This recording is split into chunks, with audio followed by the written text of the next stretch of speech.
தெளிவு குருவின் திருமேனி காண்டல், தெளிவு குருவின் திருநாமம் செப்பல், தெளிவு குருவின் திருவார்த்தை கேட்டல், தெளிவு குரு உரு சிந்தித்தல் தானே. குருவே சரணம்.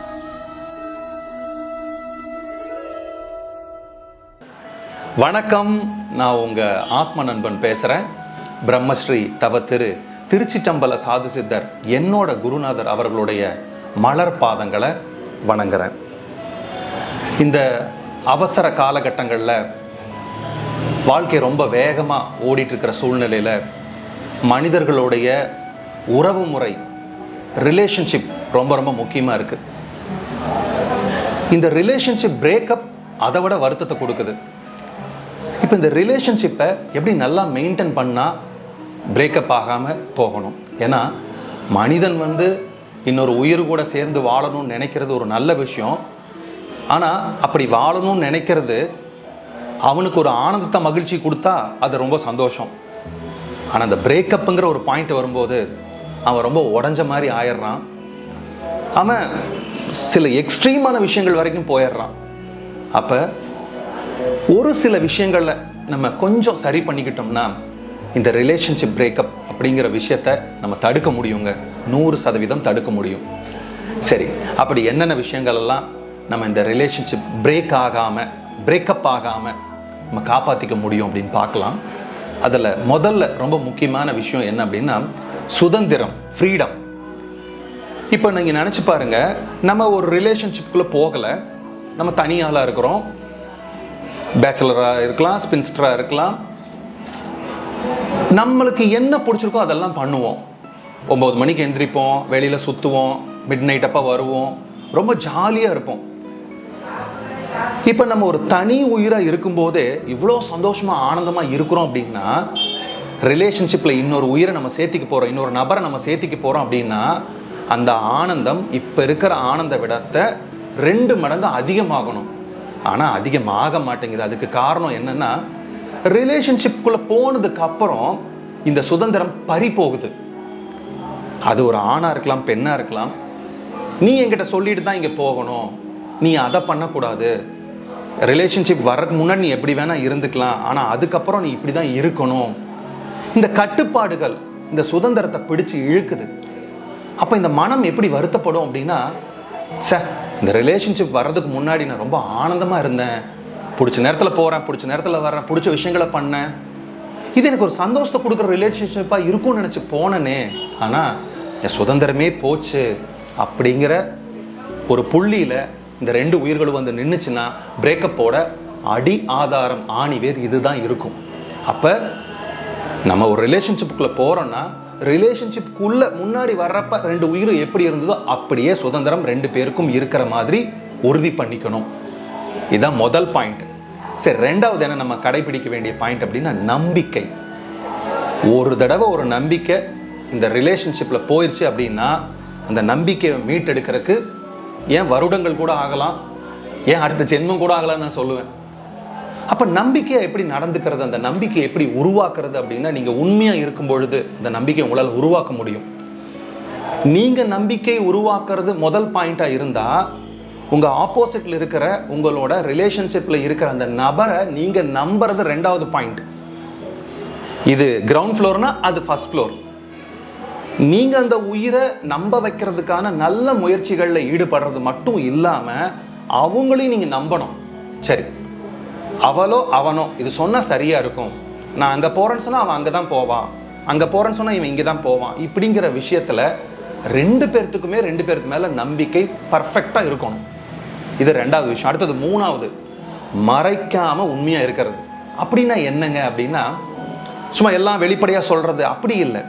இந்த ரிலேஷன்ஷிப் ஸ்டார்ட் ஆகும்போது நீங்கள் யார், நீங்கள் எப்படி, உங்கள் குணம் என்ன, நீங்கள் எந்ததுக்கு எப்படி ரியாக்ட் பண்ணுவீங்க, உங்களோட ஃபேமிலி சிச்சுவேஷன் என்ன, உங்கள் கூட பிறந்தவங்க என்ன, இப்படி எல்லா விஷயத்தையும் மறைக்காமல் சொல்லிடுங்க. ஏன்னா இந்த ரிலேஷன்ஷிப் கண்டினியூ ஆகும்போது ஒரு சர்டன் ஸ்டேஜில் அவங்க நீங்கள் ஒரு விஷயத்த மறைச்ச மாதிரி தெரிஞ்சுக்கிட்டாங்கன்னா, அது அந்த ஆணா பெண்ணாக இருந்தாலும், இது என்கிட்ட முதல்ல சொல்லியிருக்கலாம்ல, உனக்கு எனக்கு செட் ஆகாது அப்படிங்கிற அந்த வார்த்தை வரக்கூடாது. அதனால் நான் இப்படி தான், நீ வேணும்னா பழகு, இல்லைனா விட்டுறலாம் அப்படிங்கிறத நீங்கள் இந்த ஆரம்ப காலகட்டத்திலேயே ஒரு முடிவு எடுக்கும்போது அது அந்த ரிலேஷன்ஷிப்பை நல்லபடியாக கொண்டு போகும்.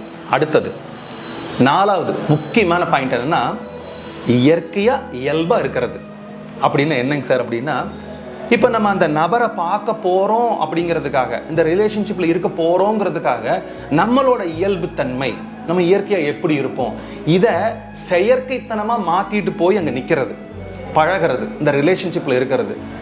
இப்போ எப்படி புளியை பார்த்து பூனை கோடு போட்டுக்கிட்ட மாதிரி அந்த சமயத்துக்கு கொஞ்சம் அப்படி இப்படி மேனேஜ் பண்ண முடியுமே தவிர, எப்போ உங்களோட இயற்கைத்தன்மை, உங்கள் இயல்புத்தன்மை வெளி வருதோ அப்போ அவங்க இதை ஒரு வேஷம்னு நினைப்பாங்க. இவன் ஒரு கபட வேடதாரி, என்னை இம்ப்ரெஸ் பண்ணுறதுக்காக தான் இப்படி பண்ணியிருக்கிறான் அப்படின்னு அந்த விஷயம் வரும்பொழுது அந்த ரிலேஷன்ஷிப் பிரேக் ஆகும்.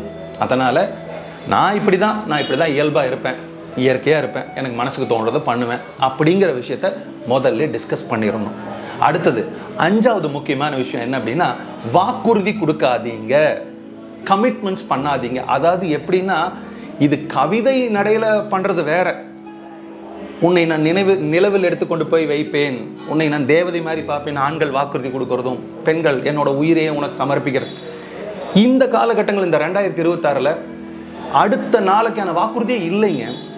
நாளைக்கு காலையில் எந்திரிப்போமா நமக்கு தெரியாது. ஏன்னா வாக்குறுதிகள் சில சமயம் நம்மளை அவநம்பிக்கை கிரியேட் பண்ணிடும். போன வாரம் நீ என்னை கமிட் பண்ணியில்ல, இந்த வாரம் என்னை இங்கே கூட்டிகிட்டு போகிறேன்னு ஏன் கூட்டிகிட்டு போகலை அப்படிங்கிற இந்த விஷயம். நீங்கள் அந்த க்ஷணத்தில் வாழுங்க. இந்த ரிலேஷன்ஷிப்பில் இருக்கிறவங்களுக்கு நான் ஒரு முக்கியமான விஷயம் சொல்லணும் அப்படின்னா, இந்த வாக்குறுதி கொடுக்கறதுல ஒரு முக்கியமான விஷயம் என்னென்னா, இந்த க்ஷணத்தில் இருங்க. இப்போ என்னவோ அதை பிளான் பண்ணுங்கள், எதிர்காலத்தை ரொம்ப பிளான் பண்ணாதீங்க. அப்படி ரொம்ப பிளான் பண்ணிங்கன்னா கண்டிப்பாக அது பிரச்சனையில் கொண்டு போய் முடியும். இது ஒரு ஃபால்ஸ் ஸ்டேட்மெண்ட், ராங் கமிட்மெண்ட் மாதிரி ஆயிரும். அடுத்தது 6வது முக்கியமான பாயிண்ட், அன்பு போதும் பற்று வேண்டாம்.